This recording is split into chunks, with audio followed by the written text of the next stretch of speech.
नमस्कार. मी मुक्ता कोरपे. विद्यार्थ्यांशी हितगुज या कार्यक्रमामध्ये आपले सहर्ष स्वागत. आजचा विषय आहे पुरेशी झोप आणि शारीरिक आणि मानसिक आरोग्य. विद्यार्थी मित्रांनो, झोप चांगले होण्यासाठी लागण्यासाठी नियमित 7 ते 8 तासांची पुरेशी झोप आवश्यक असते.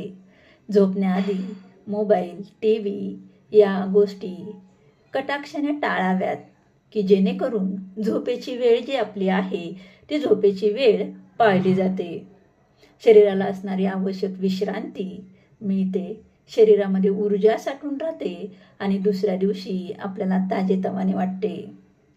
व्यवस्थित झोप झाल्यास मेंदूमध्ये जी माहिती साठवली जाते ती व्यवस्थित त्या माहितीचं संकलन होते, स्मरणशक्ती वाढते, तसेच लक्षातही राहते आणि हे शिकण्याच्या प्रक्रियेसाठी खूप आवश्यक आहे.